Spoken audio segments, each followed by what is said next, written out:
Carolyn Dube here. What's the play for today? Today, it's a rescue mission. Now, not the kind of rescue mission that involves a helicopter and jumping into the open seas. Nope, this is a home decor rescue mission. You see, I've got a light fixture in the dining room, and it has those little mini lampshades on it. And I've had it for 20-some years, and haven't thought much about it. And when I really looked at it, I'm like, oh, these are really getting old. They're yellowing, they're dingy. And I thought, I need to replace them. And I realized, no, I need to rescue these things. So I grabbed my gel plate, some gold leafing, and I've turned them into lampshades that I love. I'm going to give these old little lampshades that I've got here a bit of a makeover, add a little bit of color to them using a gel press plate. And as soon as you saw those lampshades, if you thought, wow, those are a bit dated, they look a little old, kind of yellowing, all of that is very true.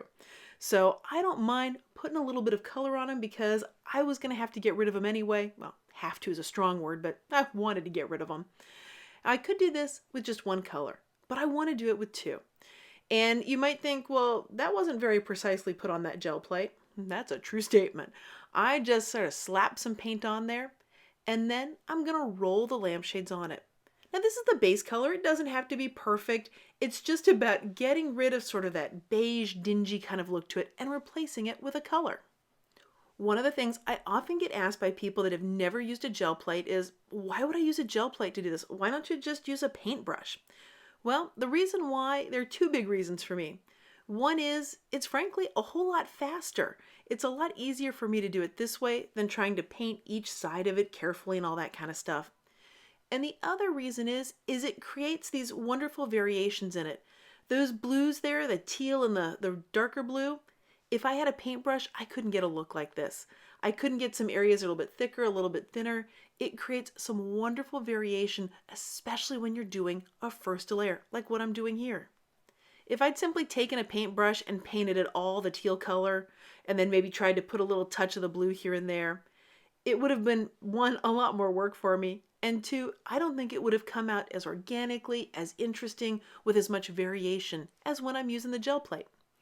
Now, you've got the idea of how this works. You just kind of roll that little lampshade all around on the plate till you've got as much color on there as you want, and then just repeat it for all the lampshades. Here I am finishing up the last one, and yep, there's still some paint left on that gel plate. What am I going to do about that? Well, I'm going to take a print with it. I'm using the brayer on there to basically use the paint that was left on the brayer. And this way, nothing ever has to get wasted. You get to use all the paint. The print that you're going to see is going to be mostly a solid looking print, but it's an interesting solid. It's not just one single color. You can see that variation that's in there, and that's one of those cool things that a gel plate can do. Now that I've gotten rid of the dingy, beige, yellowy kind of look to these, it's time to get a little bit of pattern on top of it. And to do that, I'm going to use a stencil. I'm just going to plop it right on there and push it down because the gel plate will kind of grab the stencil and hold it in place. And then I'm simply going to brayer some paint right on top of it. Now the stencil, by the way, is called Scribble Scratch, and it's one that I created for over at StencilGirl Products. The paint that I'm using, by the way, is a heavy body paint, basically a thick paint. And that'll allow me to get a nice, wonderful layer of white on here and still hold the pattern as I'm moving those lampshades around. So I've got the paint spread all around here. I'm going to lift up the stencil, set it aside, and now it's time to roll those lampshades around and pick up that pattern. Just like when doing the background with the blues, the same kind of thing, except here you're going to have some white pattern. And I could try and line everything up, but that doesn't bring me joy. So what I'm doing is just randomly grabbing pieces and parts of that pattern and filling in any areas that I feel like have too much blue on them. After I've done one, you simply grab another one. Now this may surprise you, but the more paint that there is on the gel plate, the more of the pattern you get. The less paint there is, the more of a ghosty look that you get to it. Now there's not much white paint left on there to do the lampshade with, but there's still enough to make a great layer on a print. So I'm going to grab one of my scrap prints over here, and I'm just going to pick up whatever's there. Sometimes I get prints that I love like this. I am loving how that's coming together. And sometimes I don't. If it happens to be one that I don't love, then it just means it's ready for another layer. Every little bit of your paint, every little bit of your pattern can absolutely get used. Nothing ever has to go to waste. Well, I've sped up the video here because the process is exactly the same. It just gets repeated over and over again until you've got all of the lampshades just the way you want them. Now this is just the tip of the iceberg of what you can do with a gel plate. I've got a whole bunch of YouTube videos to get you started, and when you're ready to go deeper, when you want more explanations, when you want more understanding, check out my online gel printing workshops. You can find them all over at acolorfuljourney.com. Through years of teaching gel printing, what I have found over and over again is when people understand why something's happening, it's so much easier to get the prints that you love. That one, you understand what happened that you loved when you get that print that just takes your breath away. And two, you know how to avoid the things like mud or the things that you really don't want in your prints. Having that solid understanding allows you to really get those prints you love and have a whole lot of fun along the way. So now that I'm done getting the pattern onto the lampshades, I'm going to take what's left on the plate and create a layer onto another print. And I absolutely love how that one turned out. But I'm not done with the lampshades yet. I'm going to put just a touch of paint here out on the gel plate, and I'm just using it as a paint palette. I'm not going to spread it around with a brayer because I need to do a little touch-up work. These little lampshades were cheap when I bought them 20 years ago, and time has not been kind to them. So they're starting to come apart at the seams. So a little bit of that beige was still showing and I didn't want to see it. So I'm just taking a little paintbrush here and I'm going to cover it up that way.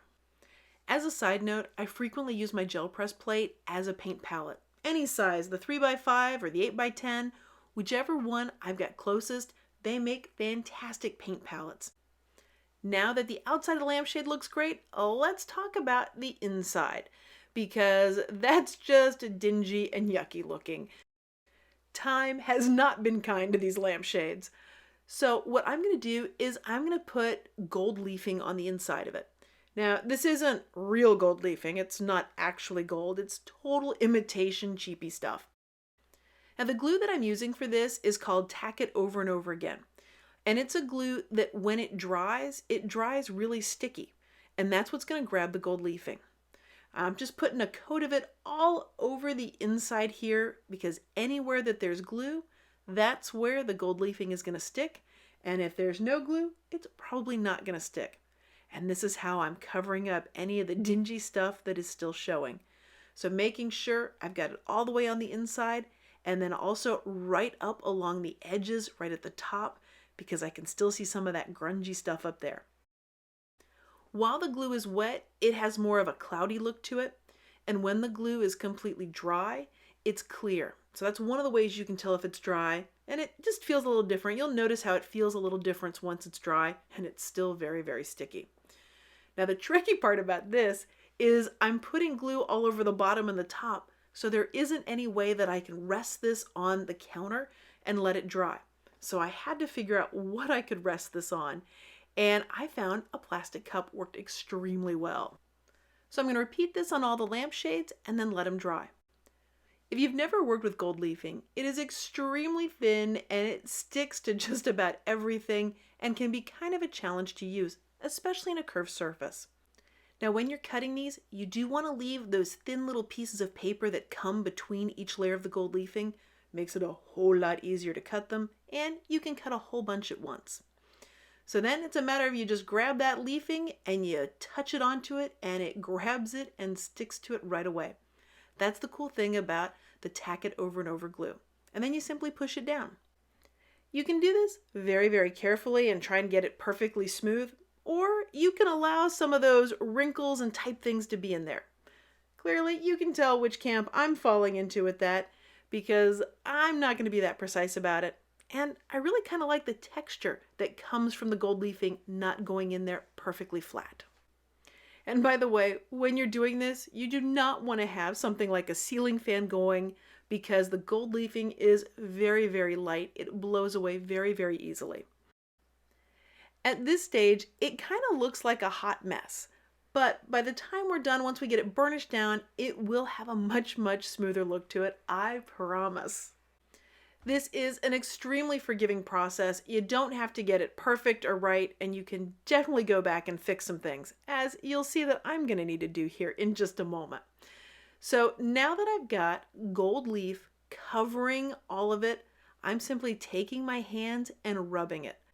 What that's going to do is burnish down the gold leaf to make sure it's got great contact with that glue, and it's going to remove any of the excess bits. And anywhere where there wasn't glue, did you see that big spot in there that none of the gold leaf stuck to? That was a spot I completely missed with the glue. But guess what? Once I'm done with this, I'm simply going to put some more glue on it and repeat the process on any areas that I missed. Really is very, very forgiving. And that's something that is very important for me because I don't like to spend my time being super precise about things like glue. Another thing that you can use to burnish it down and to remove those loose bits is something like a big open sponge. Anything that you've got that you can kind of rub along there, it's going to break loose any of the pieces of gold leafing that haven't been stuck to the glue. And again, you got to have glue there for it to stick. There's that big old spot that I missed just jumping out and glaring at me right there. So once you've got that gold leafing all burnished down, your lamp is ready to go. You don't need to seal it or do anything like that to it. Gold isn't your only option when you're doing leafing. They also have silver and copper and variegated ones, a lot of choices. But I chose gold because it matched the lamp that I was putting it on. Well, thanks so much for joining me for today's play. If you've been enjoying this video, I'd so appreciate it if you gave it a thumbs up. And of course, if you want to see more of my videos, hit that subscribe button. That way you'll know as soon as I've got a new one out. Thanks so much for letting me be a part of your colorful journey.